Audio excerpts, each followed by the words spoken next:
sure I want to pick it up. I think I'm going to still try and go. How are you, Jen? Okay. We're out. You camping? Yes. Well, I have to have back surgery Wednesday. Yeah. That's no good. No, I haven't had feeling in my right leg for almost 4 months, so they're gonna fix it. But All right, it's 6 o'clock, so we'll call the meeting to So- order. Please stand for the Pledge of Allegiance. I pledge allegiance to the flag of the United States of America and to the republic for which it stands, one nation, under God, indivisible, with liberty and justice for all. Oh, I'm fine. All right, I don't believe we have any changes to the agenda this evening or any additions. So I would entertain a motion to approve the agenda. Second. Okay, we have a motion and a second. Any discussion? All right, hearing none. All in favor? Aye. Any opposed? Okay. Do we have any public comments this evening? Go ahead, Manuel. You can bring this big old book here. How much time do I have? You got 3 minutes. Started 30 seconds ago. Okay. Well, my name is Manuel. I reside here in Sweet Home. My wife and I have been here for 13 beautiful years. We're from southern part of California. Please forgive me. And I cannot believe this big old book right here that I have. And it's the board policy manual. That's why we made them electronic. Yeah. Well, it's just amazing all the stuff that we have here. And all I wanted to do really is just to share something. And I know that it's nothing new, but I just wanted to read it. And I'm sorry I lost my spot. How much time I have? Do a countdown here.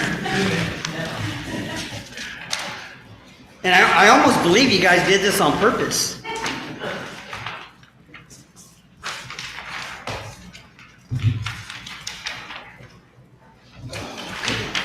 Come on. Okay.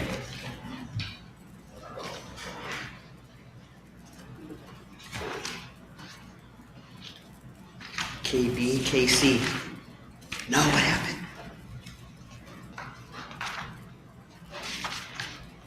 All right, I am terribly sorry. Okay, so the gist of it's called KC. Okay, and the gist of it was basically the community being involved with the school board and paying attention to what's happening in the schools. I know some people here. I got to know Mary and Floyd. As we were campaigning, Mary and I shared a lot, and we had a lot of things that were like-minded, and I liked what she said. And one of the things that I like to try to do and implement is to basically take back what the Ninth Circuit Court did. I don't know if it was 2005, 2009, where they said that once a child passes the threshold, we own them. I disagree with that. Okay, and to have a teacher, a board member, or a staff maybe say that or try to threaten a parent or a concerned guardian or a citizen in any form or like manner, it shouldn't fly. I mean, there's so much other stuff that we have to contend with. But eventually what I like to do is I did find something. I emailed Julie, and I believe that the board should get it. It's not exactly what I want to do, but it was kind of like an idea. They had a template, and it had to do with wanting to get parents' rights back with their child versus a teacher or a staff member saying, you know what, your secret is safe with me. So at that, I have your number. I'd like to get in contact with you because I have spoke to you a little bit about some of my ideas and what I wanted to do. And the reason for that, my daughter here, she will be a senior next year, but she had not stepped foot into a high school. That's because dad and mom do not feel that it's safe. And so I feel with all the stuff going on that it was stolen from her. And as a parent, it breaks my heart because there's things that I will never experience with my youngest daughter being in high school. And so I think it's really sad with what's going on, and I hope that eventually that we can see more parents involved, because it's going to take a lot of parents to stand up and to share on how they feel like, especially when it comes to the kids. Thank you. And I'm sorry about the mess up here with this big old book. I would recommend that if you have specifics you want to discuss on some of that stuff, maybe get a hold of Terry. Okay. And just kind of go through some of that stuff. He may be able to qualify what's codified in state law. Yeah. That we're required to follow. And then that would be a discussion with your state representatives Sure. rather than here.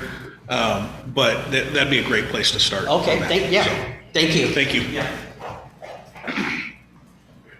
Yeah, go ahead, come on up. And please, if you could, just give us your name, that way it's on the record as well. My name is Rachel Maynard. Some of you guys might already know me. This is my first school board meeting, so I don't really know kind of what I'm doing here. So, you're Terry, you're the superintendent? Okay.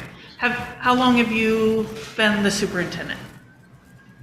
Like I said, this is my first meeting, so. Yeah, a little over a year. This is Little my over a second year. Okay. Are you from Sweet Home? No. No, I'm not either. I'm a transplant. I'm from Southern California too. So where are you from?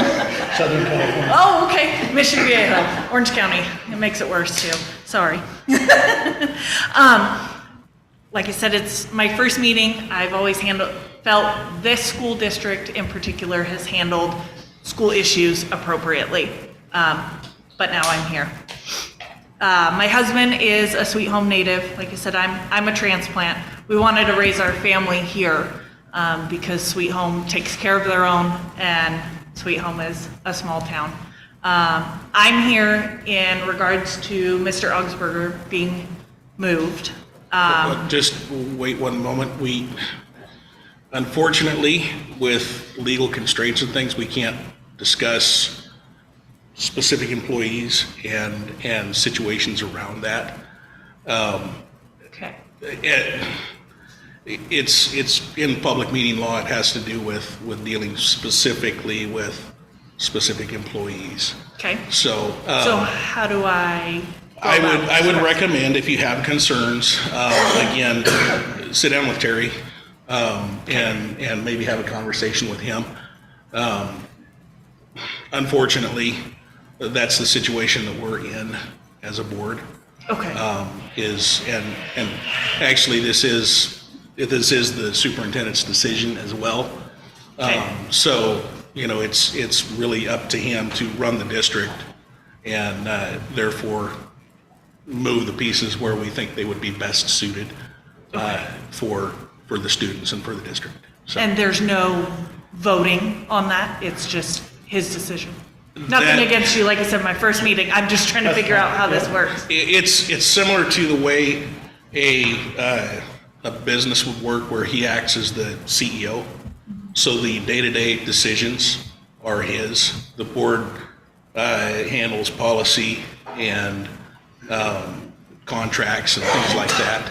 But when it comes to, and like I said, when it comes to dealing with individuals, that's where that legal line is drawn.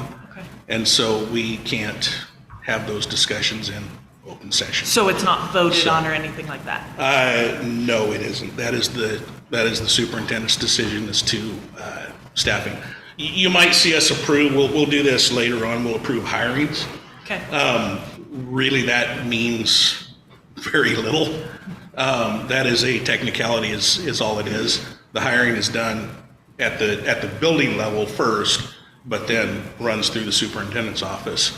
And we more approve the positions than we do the hirings themselves. I don't know if that makes sense Okay. or not. So how do I email you to sit down and have a meeting with you, or how does that work? Yeah, Julie is in control of my calendar. Okay. So if you contact Julie, she'll set up a meeting. I'd be happy to do that. Okay. And you can email me, reach out, that's fine. Okay. Thanks. Thank you.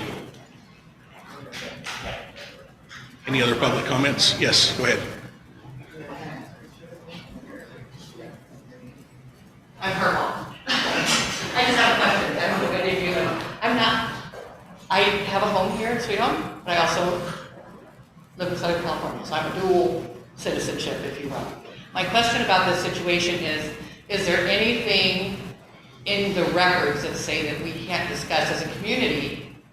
I'm not talking necessarily, we don't have to bring up names, but basically if we can, is there a certain percentage of people that need to stand up and say, we love this guy, we want to keep him? Not that we don't like the other guy. I'm not using any names. I'm just saying, how do we, as a community of parents and grandparents, how do we let you know so that this person is so precious to us? And that's a good thing. And if the school of majority is, and you have, let's say 80% of the people, 90, I don't know how many percent, and you have that, is there a way to communicate that to you so we can keep somebody in there who loves our children, who we love too? It makes sense because it's a cohesive group. And I guess what I would say to that is the district, and Terry, you might back me up on this a little bit if you can. The district does what we can to put people into the right positions. Yes. For their talents, for their experience levels, things like that. So again, that falls back to the superintendent. There are generally lots of moving pieces involved, whether it's staffing teachers in a building, whether it's staffing administrators throughout the district. And so, again, without getting into specifics here, honestly, that's a conversation that probably is best with the superintendent. And that's in his lane, not in the board's lane. So again, it's tied around state law and how districts are required to operate. And so the day-to-day operations fall under the superintendent's purview, not the board's. Okay, so then again, we have to make appointments with you, with whoever the parents are that want to come in and talk to you. Can we do that as a group? That's, yeah, whatever you would like. Okay, thank you. Thank you. All right, any other comments?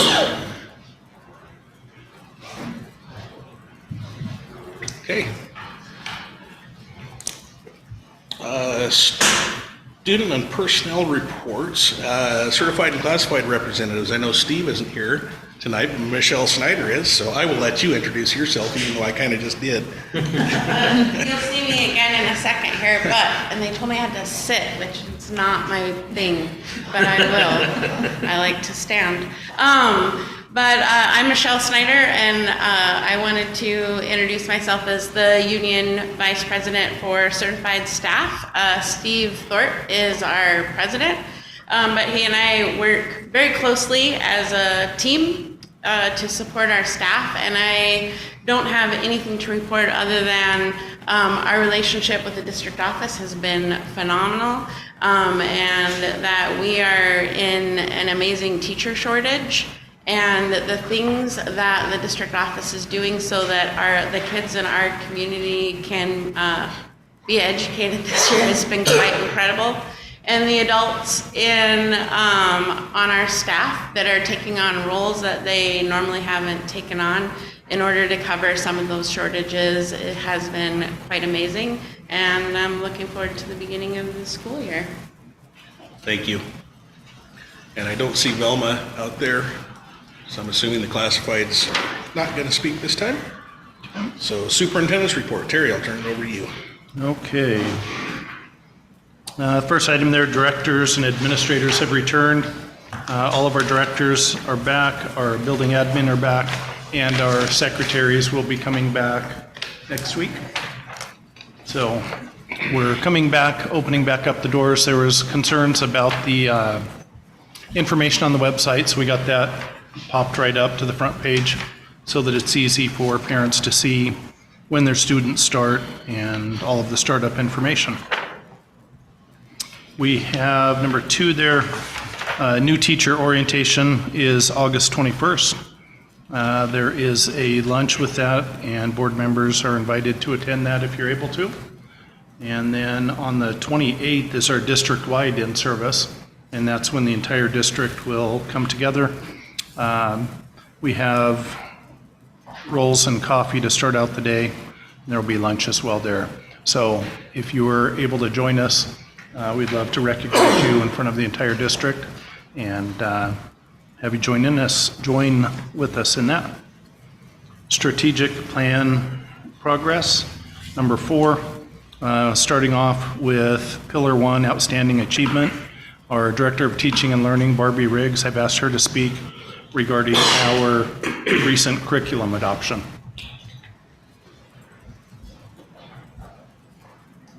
Good evening, and thank you so much for allowing me to give you an update from the Teaching and Learning Department. As you may know or may not know, we are in a curriculum adoption season. So last year, we finalized our ELA. We did a 7 through 12 adoption, and in your board packet are the curriculums that the team chose. As you may know, that the adoption process is lengthy, and we take it very serious. Our ELA adoption was 18 months long. We narrowed down our process to 3 top publishers. They came to us in person. We were able to open up our top 3 choices to the community, to our parents, to staff members, along with the adoption committee, and we narrowed down our our ELA. We did 7-8 Amplify, and our 9-12 was Houghton Mifflin Harcourt. We are adopting this year our elementary ELA, so it's a very important adoption. We have reached out to our administration to have them share with their team that we would like as many staff members on the adoption committee as possible. Again, you will be aware of our process and be invited to vet our top 3 choices. We allow our community members to come in, parents, students, and we just want all voices to be heard. Along with the ELA K-6 adoption, this year we are adopting K-12 science. So again, we're in this adoption season. The curriculum usually lasts 7 years. We're at the tail end of some of our other curriculum, and so in the next coming years, 24-25 is social sciences. We have a health and PE adoption in 2024. So it's going to keep us busy, and we're excited about this school year. I met with Mary earlier today, and we discussed the technology components of this adoption. And of course, we are in an age where technology is key, and the pandemic had some positives, and our kids are really tech savvy. So there's hard books, textbooks, and there's also a technology component. So with that, the Teaching and Learning Department oversees the new teachers as well. We have 26 new teachers that we are going to bring into our school district. We're excited about our new teacher orientation, and we're here to support all of our students and our staff. Thank you for giving me this opportunity to share an update. Any questions for Barbie? I just want to say thank you so much for meeting with me today. Absolutely. And everyone, I did not know this, so everyone is aware. The curriculum is posted online, and the links are all there, which was really great. And then we talked, there's supplemental material that's going to be posted as well, so we can go and look at everything. So that's really awesome. Yep. We always have an open door. You're always welcome to give us a call, come and visit, email. Thank you for coming today. Thanks, Barbie. Thank you. Next, under Pillar 2 for Thriving Citizen got some really exciting partnerships with Western Oregon Medical, and Michelle is going to pop back up and talk about that.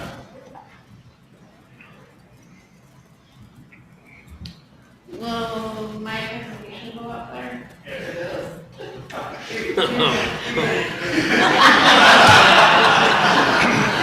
just want to recognize you for the wonderful things that you do for us.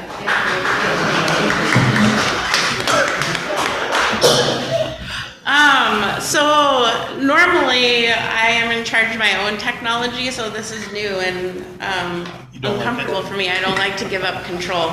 But this is the Thriving Citizen pillar, and I'm going to try really hard not to use my teacher voice because of the mic.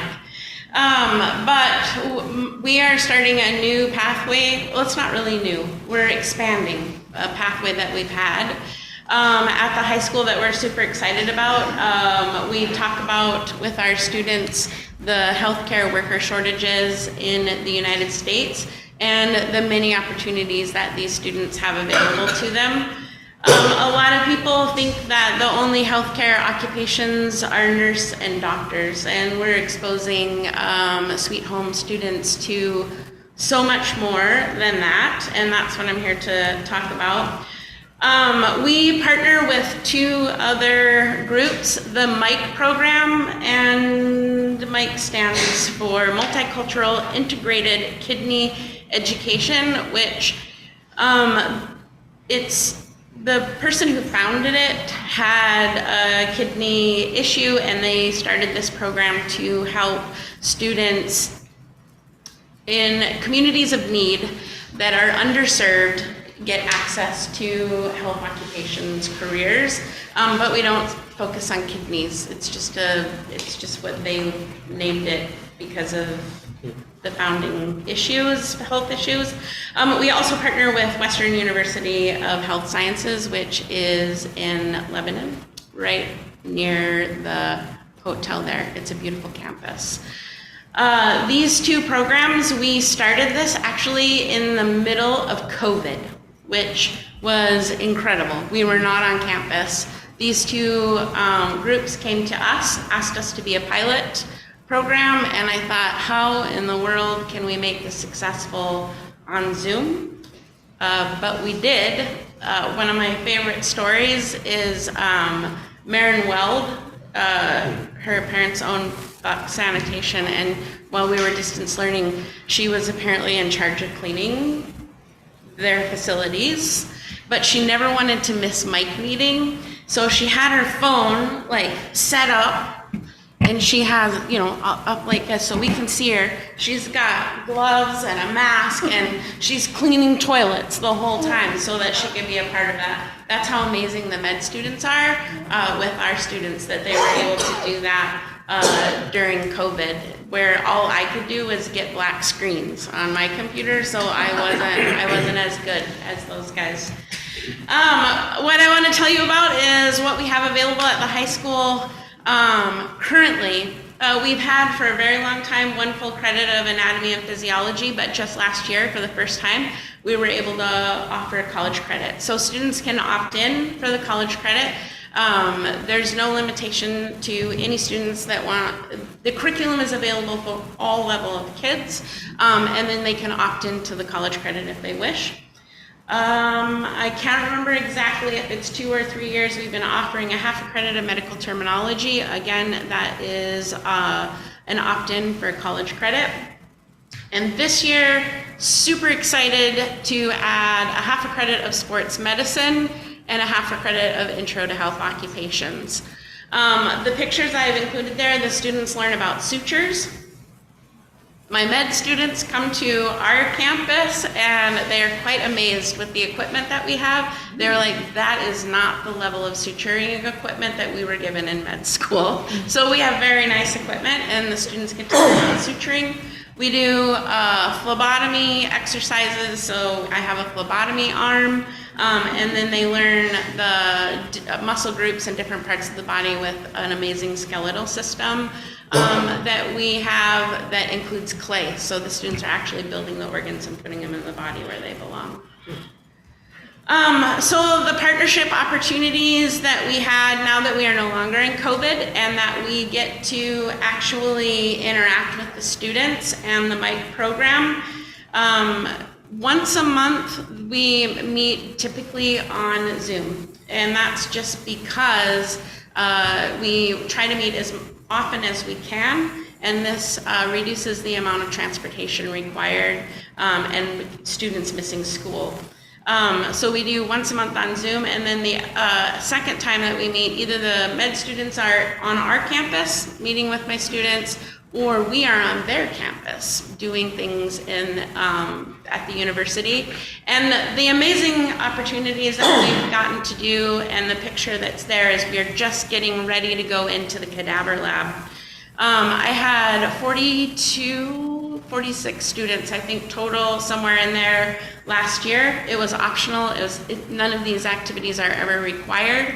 I have 3 college degrees and was never allowed in the cadaver lab, so this was a learning opportunity for me as well. It was super amazing. The students were incredible. Some comments from that visit that were the most amazing. When we came back, teachers were talking about students in their classroom. A student, I got to hold a cancerous tumor today in my hand. Another student, I held a human brain in my hand and reviewed for the test on an actual brain, the lobes of the brain. So it's an incredible opportunity for them. Again, not required. We took 28 students. All 28 went in, 4 had to leave within the first couple of minutes of being in, which is fine. We talk about respect and issues with that, but then they went to another room and interacted with med students in learning capacity in another room. But that was an incredible opportunity. We learned osteopathic manipulative medicine, and then they also got to learn techniques in the OMM lab at Western University, and they actually got to manipulate each other in the lab, which was incredible. We learned ultrasound techniques. We were not allowed at this opportunity to actually do the ultrasounds, but we watched the ultrasound club do ultrasounds. And the most amazing one, I think, was when they ultrasound somebody's eye. I'd never seen that before. It was incredible. The amazing thing about this partnership is that I can get in front of students all day long and tell them all the things, right? But then when some young person, younger than me with no gray hair, comes in and backs up what I just said, they are like, oh, she's not lying to us. So that's the good news. But it's really incredible to watch the students interact with the med students. They get to go to a university. They get to know that I fit in here. I think we did a big picnic. We always do at the end of the year. And the vice provost, I don't know her exact title, came down and she said, I've seen your students walking around the campus, and there's nothing more enjoyable for me to watch high school students feel like they own this place and can be comfortable here. And so that is pretty incredible. Okay, good. Whew, that's like, I know I muted that. The last big thing that I want to talk about is that we are expanding our health occupations to the junior high. Our first focus when recruiting students in our summer program, and this was a pilot program, Mike sponsored a lot of this for us, and we were the first school to do a summer program. And then we also partnered in this capacity with Sweet Home Family Medicine, which was just amazing. So these are the junior high. We had upcoming 8th grade, 9th grade, and 10th graders in that small group. I'm hoping once the word gets out, this becomes a much larger group of students in the summer. In the bottom right-hand corner, one picture in, 2 former Sweet Home graduates from the fire department. The Well brothers were helpers and showed our students the first aid car, and when they could say, I graduated from Sweet Home High School, and Tucker had me as a teacher and was able to talk about that, it's amazing to see those kids grow up and go into health occupations. It's very rewarding.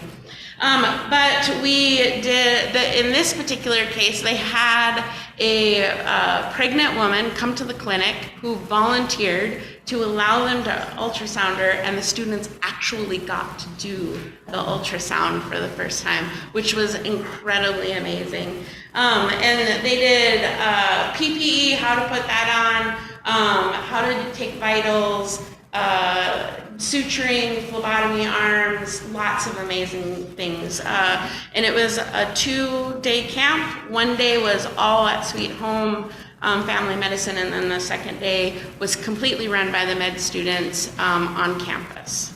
So that was an amazing opportunity. And the last thing I want to share with you is the future of our health occupations track at the high school. Laura Parrish is working on becoming our CTE health occupations instructor. This is going to be my 8th year here. I've been the only health occupations instructor. I'm not going to be here forever. And so we're expanding our number of teachers involved in that so that we ensure that the program never dies. Any questions for me? I just want to make sure that we did the right shout outs. One was to you for making sure this program is in and working. The person you were thinking of is Di Lacey. Yes. Yes. Thank you. Do you know her title though? Is it Vice Provost? Yes. Okay, thank you. Yeah. Thank you.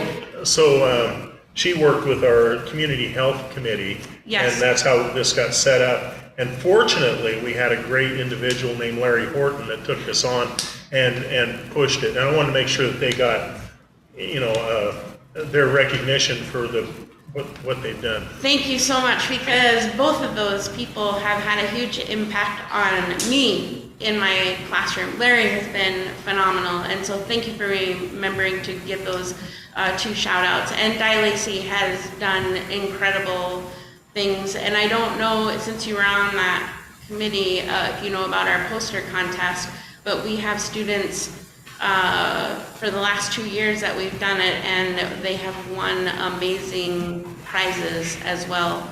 And the other thing is the Western students are amazing. They're incredible. And they have a program that we might get them to come and do for us. But it showed, they did a survey of what things needed to be done or that the community wanted to have happen, and they can do a program based on that. I think it might be online or something. I believe, I'm not 100% on this, but I believe that the Western students' data that they collected about the Sweet Home community is one of the reasons why we're getting the new clinic. Yeah. It is. No, they're incredible. If they could be hired as teachers, they're better than me every day of the week. I can tell you that. They're just amazing with students. They're amazing with the content, and they teach me something new every time they come in my classroom. They're incredible. But thank you for those shout outs, because you're spot on. I couldn't do what I do every day without those 2. So thank you. You do an amazing job. But. Well, thanks. Thank you. Any other questions? Thank you. Perfect. Thanks. Thanks, Michelle.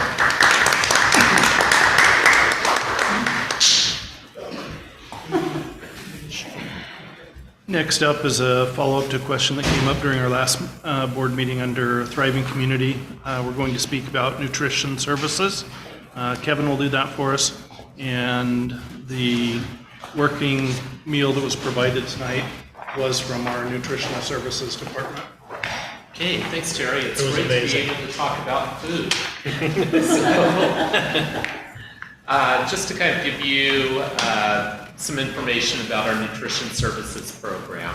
During the 2022-2023 school year, we served over 222,000 student lunches, and we served almost 108,000 student breakfasts. In addition to that, we provided meals for the Oregon Department of Forestry and the United States Forest Service Fire School, the summer lunch program, and to the Boys and Girls Club for its summer lunch program.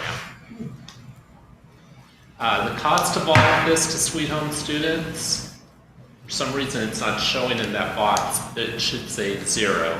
And so there is no meal cost for any student attending a district-operated school due to the district successfully completing the community eligibility provision application. And we just completed that again this past spring, and it's good for another 4 years. So meals will continue to be free for all Sweet Home students through at least June 30th, 2027. Some of the benefits of the program include increased school meal participation. Another big one, no stigma for students who receive free meals. It used to be kind of, there was that, oh, you're a free or reduced kid. Doesn't matter now. It's the same for everyone, which is great. It also reduces paperwork for families who previously had to complete the free and reduced lunch application. And there is also the cost savings for Sweet Home households for students who used to have to pay that no longer need to. So we're keeping more dollars here in our community that can be hopefully spent at local businesses and to support Sweet Home. Kevin? Yes. Where does the money come from? The federal government. And for the Department of Agriculture or? Yes. Yep. There is a little bit of money that the state is kicking into, but the bulk of it is coming, yes, from the federal government. Thank you. Yep. And so to participate, that's a good segue. To participate, we have to comply with all of the nutritional standards in the National School Lunch and Breakfast Program.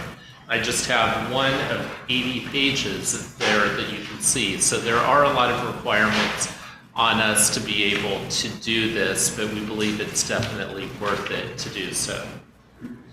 We also have to comply with all of the federal government's procurement standards. This is one of 153 pages, so a lot there that we do, but again, we believe it's worthwhile. Within the rules, we try to buy locally as much as possible. As an example, during the last school year, we purchased over $160,000 of food from vendors located within 35 miles of the Sweet Home School District. We also have a Buy American policy in place, and that states that we have to procure American-grown, made, or canned products as much as we can. There are some exceptions to the policy. A good example would be bananas. It's tough to get bananas that are grown or cultivated here in the U.S., so we normally use imported bananas. But when we do buy imported produce, our Nutrition Services Director, Amber Walker, has to fill out paperwork and keep it on file explaining why we are doing so. And let's see. If that's the case, Michelle, do you have any idea? Did the battery go dead? The good thing is we don't need the presentation.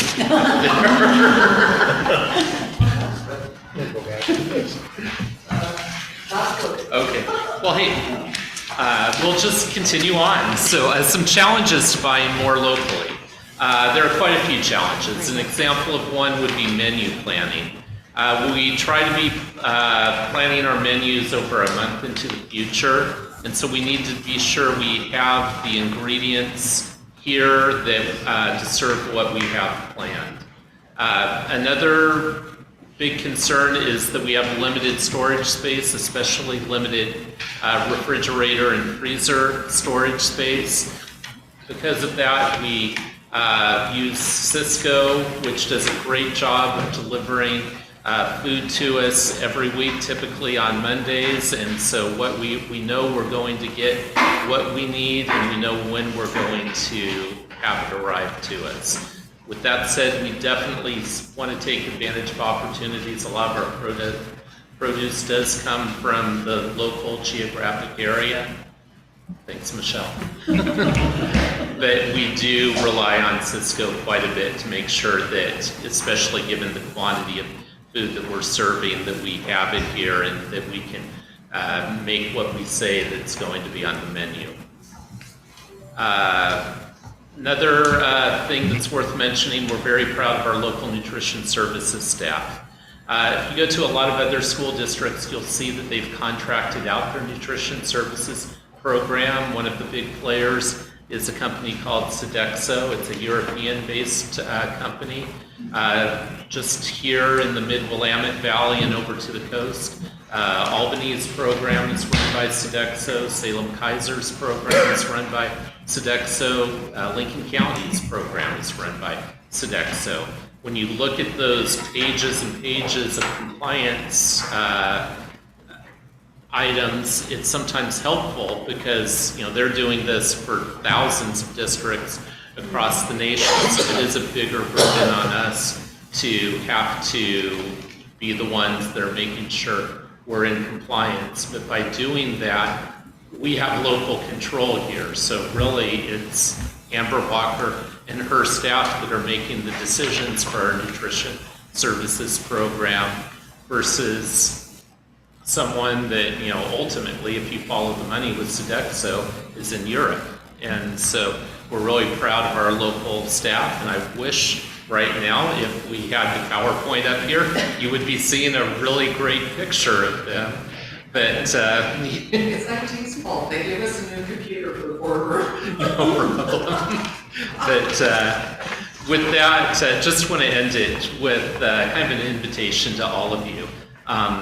As adults, we do have to pay for lunches, but Terry and I, if you'd ever like to try a lunch, please reach out to Terry or me, and we would be glad on a day that's convenient to you to go to one of the schools and buy you lunch. And this is my 21st year here, and it's one of those items that you tend to hear about quite a bit. It's when you look at the thank you. Here at the end. Was it the battery? Yeah, it must have been. Okay, thanks. So Michelle, you lucked out. If I had gone first, it would have happened to you. So. Do you want to go back one so you can see a picture of the? Oh, yeah, so let's go back. Here, this is right here. This was actually one of our high school lunches from this past spring. So it does not look like your normal, just sloppy Joe or hamburger. We do each day, like at the high school, they have kind of like tacos or nachos that you can have, and oftentimes they have pizza, but they do try to encourage something that would be out of the ordinary for what you would come to expect. And this was just one of those meals. I'm not sure what it was called, but it was good. So back, here's the picture in the lower left-hand corner of our staff. And again, they do an amazing job. I will say, I do hear feedback from people, and it's tough when you're trying to please, you figure in a day for lunch, we sometimes have 1,500 students having lunch, and so when you're preparing that quantity, it sometimes is difficult to provide something that everyone likes. But I think day in, day out, they do an outstanding job of trying and deserve a lot of credit. And we're lucky for the people we have in the lower left-hand corner. So when you see them, please tell them thank you. Yeah, they did really good on dinner tonight. So. Pass that along to them. So with that, any questions? Okay, otherwise, let us know if you want to try lunch sometime. And thank you, Michelle. Thank you. Okay, Pillar 4, Safe and Welcoming Facilities. Josh Darwood is going to speak to our annual statement and water testing. Josh, you often do videos. Hopefully this one isn't, or now maybe it's okay. All right. So the water testing, we are set up. There's just the annual thing that we have to do. It's quarterly. I forget exactly what all of it. But we're up right now to test part of our stuff for lead in our waters. We did the entire district a while ago. Anything that tested even the smallest amount, we changed fittings so that everything was lead, including hose bibs, because we know kids drink out of hose bibs. So we did everything, and we're going through it again now. So we're getting ready to start. They've broken it up rather than doing an entire district at once, is what we did last time. The states broke up districts to make it more palatable. So we're having sections of the schools. That was a recent change that we're doing as far as the water testing. I did Want to talk about Oak Heights. The project there is moving along as far as the pre-stuff. Working with the architect and engineers to come up with a design, come up with the direction we're going to be going with it. As part of that, there's a CMGC process, which it stands for Construction Manager General Contractor. That's what we've done on the other seismic. We did end up doing that at the junior high. It was tougher to make that decision on the junior high because you don't necessarily have to get the contractor to weigh in on how we're going to design and build this at the junior high, but the way that ended up going, we did that there. We're glad we did. There was a lot of changes that were made along the way, and anybody who's worked with a contractor, which I was one, know that change orders is, especially in commercial and the big stuff, they really hit you hard in change orders. So it's a way to alleviate that because those changes, you design it together. The way that I've heard people say this is a downside is it's more like what, as a homeowner, you would see a T&M, time and material. It's that in a way because we design it together, they come up with a price that they think it's going to be, but then what the actual cost is what. A lot of times they'll give us a ceiling. At the junior high, they gave us actually all of them. They gave us ceilings, so it's a not to exceed number. So there isn't just the sky's the limit, whatever they decide to do in the end. But you design it together. On a seismic especially because an engineer will look at the building. I'll use Holly for the example. He wanted to put posts inside the hallway. I think it was 4x6s every 10 feet that you attach the block to keep the block from coming down. We don't want posts every 10 feet down the side of both hallways. We were trying to make it look nicer. And so working with the contractor and the engineer to come up with a solution that we don't have posts and the building is seismically good.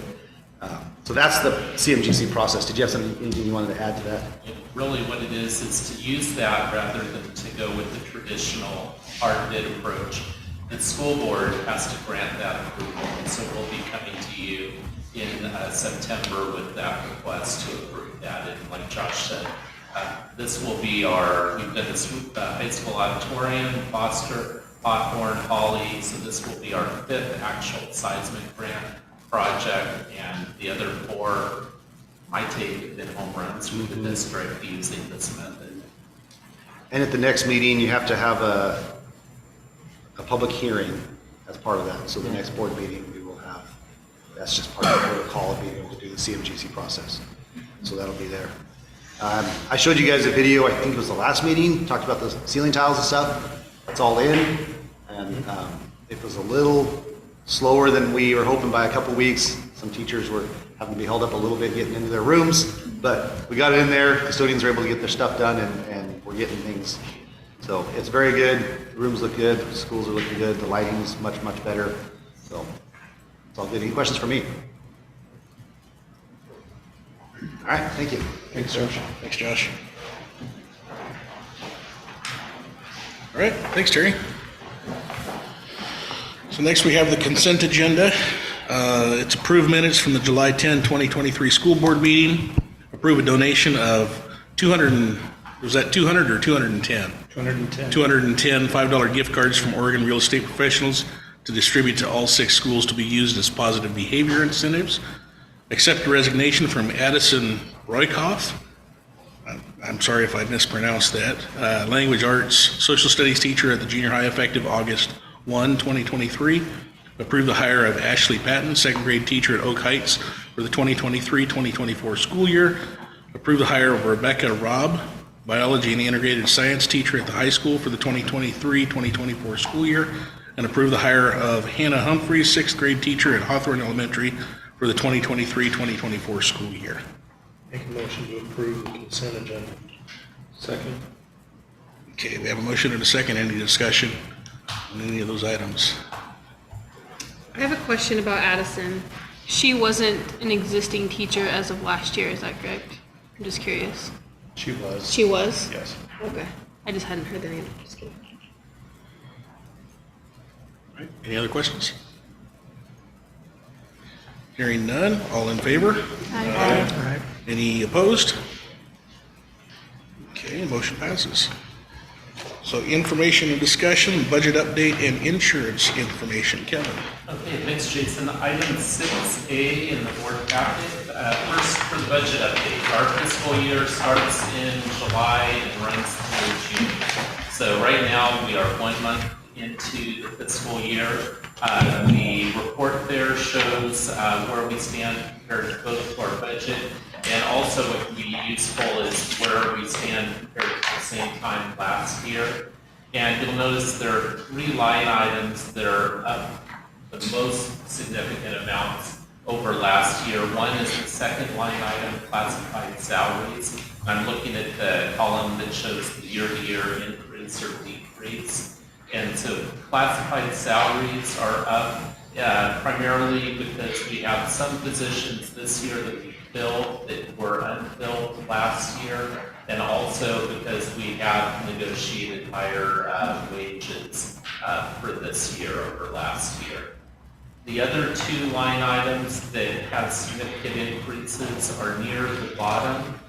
One is liability insurance, and the other one is property insurance. And these continue to increase at a substantial amount. This isn't just a Sweet Home issue. It's not just an Oregon School District issue. It really is happening nationwide. And so in the board packet, I included a recent article from Education Week that talks about how school insurance costs are soaring. And some of this is due on the liability side. We have just continued lawsuits involving school district personnel, some of that. On the property insurance side, a lot of it is due to construction costs going up and making replacement costs much higher. You also throw in there, the article talks about this. I think some insurance companies are kind of leaving the market because they have concerns about global warming and different things. And so, regardless if it's true or not, they're concerned that there will be higher claims. And so what they're saying then is, either they're exiting the business, leaving fewer insurance companies, or they're then increasing their rates or have to pay for that. So you put it all together and we continue to experience higher and higher insurance rates. We also have another component where there's been a lot of on the cyber side where school districts have been targeted, and because of that, our insurance costs for our cyber insurance continue to go up. And so you're seeing that when you look at our expenses, you're seeing year to year to year big increases for insurance premiums. Any questions for Kevin? Thanks, Kevin. Next, we have a list of board policies here. These were ones that were here last month as a second reading, but we pushed them off to this month as a second reading. If we do take action on these tonight, we'll need to have somebody move them to an action item first, and then any action we take must be unanimous in order to adopt these policies. So if we did choose to do nothing with these tonight, they'll go to a third reading, and we'll have another month to go through and mull them over, and then it's just a simple majority at that point to pass any of them. So.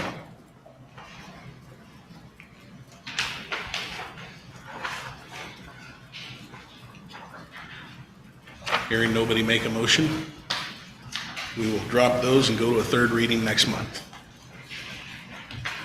All right, and last here on the information and discussion, I have a statement here that I want to read.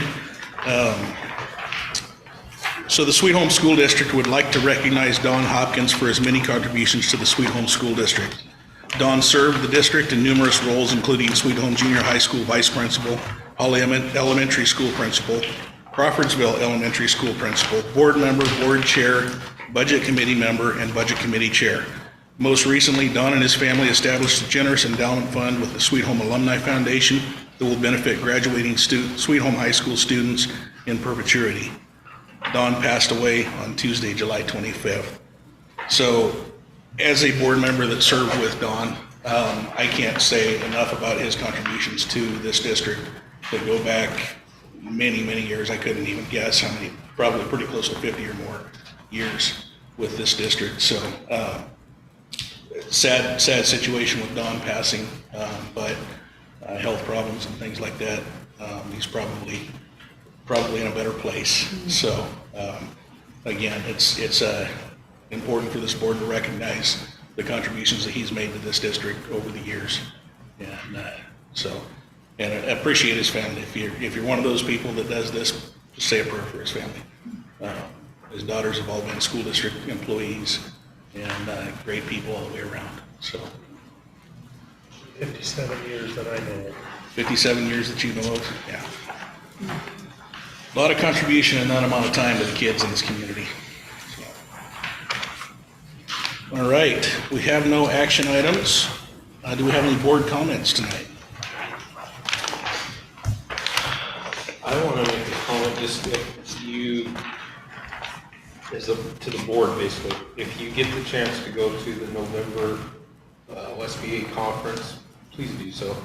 I went to the summer conference, learned a lot of stuff. I mean, it's overwhelming, and I've been to a couple of the big conferences in November, but they go over a lot of the stuff that Nancy went over with us earlier. They go into more depth. They go into laws that we're seeing have passed in the last legislation that we will see coming down the pike and what we will have to be doing. So if you get the chance, let's go. And that is funded by the district. We have a budget for that type of thing as the board. It's part of something that's carved out of the budget for continuing education and things like that. So, any other comments? All right, we have no late items. So future agenda items, new teacher luncheon August 21st, 2023 at 11:30 at the high school. Always a great time to see the new teachers coming in. Got a pretty good group of them this year, I think. So Orange Frog training August 22nd and 23rd, 8 to 4:30 at the high school. In-service August 28th, 2028. There will be more details to come on that, and I assume, Julie, you'll be sending those out to everybody? Okay. Next board officers meeting is Thursday, August 31st, 2023 at 3:30 p.m.